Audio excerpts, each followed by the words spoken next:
市场到现在居然还停留在联军只是一家传统封测代工厂的旧思维里，很多人还以为它只是被动切收客户图纸，照着工序打工。但老实说，从最新揭露的财报与法说会数据来看，这种定价模型早就已经完全失效了，就根本是一场华丽转身直接斩压过去的速印啊！大家醒醒，这已经不是什么传统代工了，现在的联军可是直接跳级成了 AI 光学格规的制定者。当那些晶片设计巨头被散热跟良率卡着脖子的时候，联军早就带着它的自动化 COS 平台参数，强势切入最底层的制程设计了。我们让数据说话，短短1年内，联军的 AI 相关光学产品营收占比，从2025年全年的 32.7%， 一举陡跳攀升到2026年7月的 45.5%。这绝对不是单月的短暂跳升，这是底层获利结构的彻底翻转。没错。这 45.5% 完美揭示了什么叫做结构性跃升。很多人还在瞎猜这是不是只是一波光通讯的循环反弹，大错特错。这是 AI 基础算力升级引发的暴力刚需，硬生生把一家公司的股价给重塑了。接下来我们来看看他们是如何完成这场从传统代工到 AI 光学领航者的关键转型。你可能会问，为什么那些顶尖的晶片设计商不自己搞定封装？你想想，当频宽推进到200G 每通道的时候，光路跟热膨胀系数的控制难度，那是呈指数级飙升的。这些设计商根本无暇，也没有大规模量产的良率卡坡能力。联军最狠的一招是什么？他们在客户设计初期就直接把自己的封装参数写进 PDK 制程设计套件里，这叫深度细节，这叫规格共同制定。竞争对手就算砸大钱买了最贵的设备，没有这个参数库，你连门都进不进。而这种规格绑定的策略级优势，已经直接反映在毛利率上了。2026年第二季，联军单季 EPS 冲上 2.09 元。根据指标意义的是，合并毛利率从第一季的 26% 强势跃升到 31.5% 至 32% 之间。这份财报明确证明了技术护城河已经成功转化为实质的定价权。从营收结构来看，我们正在见证一个黄金交叉 ，AI 光学占比逼近一半，而传统功率元件降至 50.4%。但必须厘清一点，功率元件占比下降绝对不是因为衰退。事实上，联军持股 51% 的子公司捷命，在2026年7月的营收反而创下了 6.14 亿元的历史新高。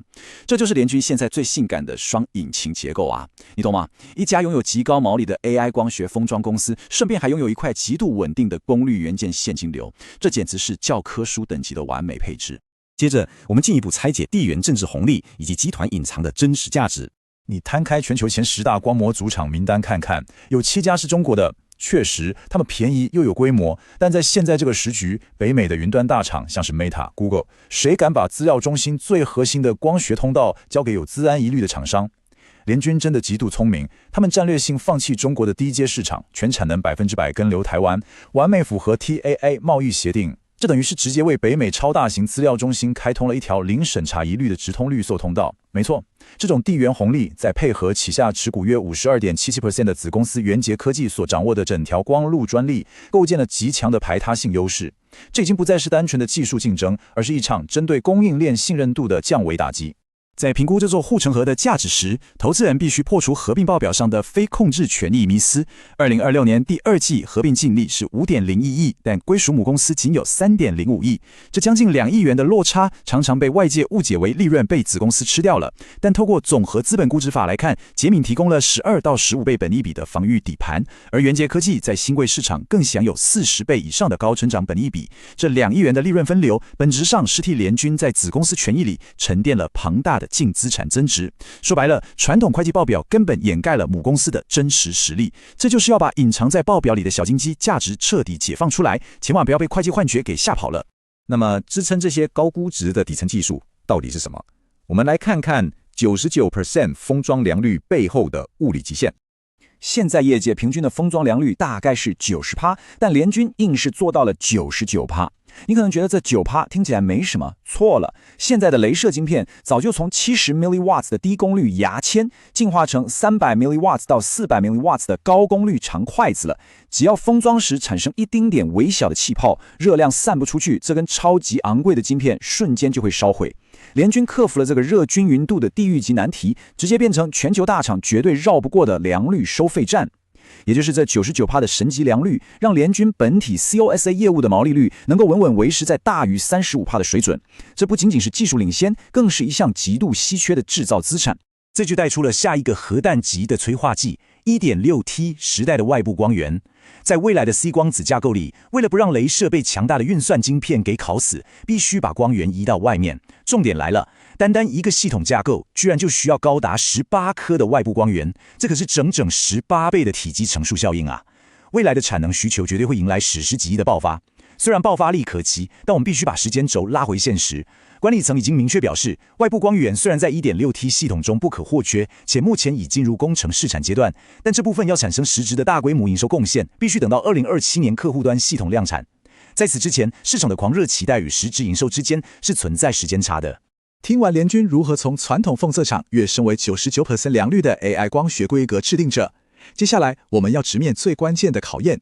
重度扩产背后高达30亿元的可转债将如何牵动股本与筹码？而面对法人预期与现实股价的时间轴错视，我们又该如何拆解它的真实估值？所以，在我们深入拆解这场30亿的资本杠杆前，不管你之前有没有赚到这一波，也不管这集专题解析对你有没有帮助，请先帮我们按赞、订阅，这样你才会错过我们每一次帮你搞懂公司到底在干嘛的深度解析。好的，进入扩产与筹码战的环节，来看看这30亿资金的战略布局。联军的机器设备资本支出呈现出一个非常陡峭的斜率，2024年是 2.6 亿，2025年来到11亿，而2026年预估更高达16亿元，3年累计近30亿的重建投入。董事会通过发行30亿元无担保可转债，其实是在高利率波动环境下，以极低资金成本锁定长线扩产弹药最聪明的融资工具。这笔钱不仅用于购置设备，也能偿还借款，优化流动比例。大家都知道，现在高阶设备的交期一直往后延，产能只能逐月慢慢爬坡。现在砸下去的这16亿，完全就在为2027年的 1.6T 产能争夺战提前储备超强火力啊！我们来冷静评估一下股本稀释的敏感度。如果可转债转换价落在200元的基准情境，股本大约会稀释 9.34%。但是，因为这批新设备将全部投入高毛利产品，我们预估2027年稀释后的 EPS 依然可达 9.64 元。这代表盈余的复合成长率是大于 30% 的。这个高毛利的利润斜率将完全吸收并跑赢股本稀释的压力，对实质 EPS 反而具有正向增益。数字会说话，只要获利成长的速度够暴力，稀释根本就不是什么毒药，它反而是推升产能天花板的超级黄金垫。这就是筹码沉淀，让机构法人低阶布局的黄金时刻。接下来，我们来看看2026年第二季的获利爆发是如何击碎市场的悲观预期。大家回想一下，不久前市场是不是还在恐慌传统库存过高，光模组需求疲软？结果呢，第二季获利的大幅爆发，直接把这些悲观预期踩在脚底摩擦。这是一个非常剧烈的心理反转，市场已经从库存焦虑全面转向对未来先进封装定价权的疯狂追逐了。确实，单季 EPS 跳升3倍的数据极具说服力，但我们仍需客观看待，现阶段800 G 模组的进度是务实稳健的。目前股价的跃升，很大一部分依然是建立在对 1.6T 世代的提前定价。从集团战略来检视，这种资源分配是非常清晰的。成熟放缓的捷敏持续贡献将近 30% 的毛利率与破纪录的营收，充当极度稳定的现金流压舱石。而这股稳定的底气，正好成为联军本体与元捷科技全力冲刺 AI 光学与矽利康峰子高毛利先进封装的最强后盾。这就是最完美的动态资源分配，左手紧紧抱着现金牛，右手全力吹动高成长的火箭推进器，攻守兼备啊！最后进入我们的重头戏，极端压力测试与历史本益比估值推算。各位，市场投顾给出了一个极度惊人的预测，2027年 EPS 有机会挑战 17.15 元。你没听错，这代表当前的股价其实正在经历一场强烈的时间轴错置。市场现在砸进去的真金白银，是在提前整整1年半去定价2027年那一场量产的史诗级收割期。然而，在拥抱 17.15 元的乐观蓝图之前，我们必须严格审视潜在的物理天花板与压力测试。在极端压力测试下，我们看到2大风险。第一是上游原料制约，全球磷化银基板目前面临逾 70% 的缺扣与出口管制。联军虽不直接承担材料涨价，但封装出货量将完全受制于上游晶片的到货速度，这是一个不可逾越的残能天花板。第二，如果 1.6T 外部光源的部署时程延后1到2年落地，短线上必将面临严重的估值下修压力。但别忘了，就算时程真的往后推迟，联军光是靠着传统模组还有捷敏稳定的现金流，也绝对摔不死。这家公司的下档防御力可是点满的。针对估值区间，若我们采用近3年平均历史本益比 50.56 倍来推算，2026年预估 EPS 为 9.2 元，合理价基准点约落在465元附近。这意味着现阶段股价已经相当程度反映了今年的获利表现。但若大胆套用2027年 EPS 17.15元的前瞻预期，基准点将大幅飙升至867元。如果我们再把历史波动率正负 31.57% 给算进去，2027年潜在的合理股价震荡期间可是会落在659到1141元啊！这绝对是一个充满爆发力的想象空间。作为总结，我们必须严正声明，本专题内容纯属基于公开数据与历史观察的逻辑推演，绝非任何形式之投资建议。尽管联军具备 99% 良率护城河、TAA 合规红利以及元杰科技的价值解放题材，但在2026年尚未完结前，面对可转债筹码换手的阵痛期以及高本益比的剧烈震荡，投资人务必自行评估风险，严格控管资金水位。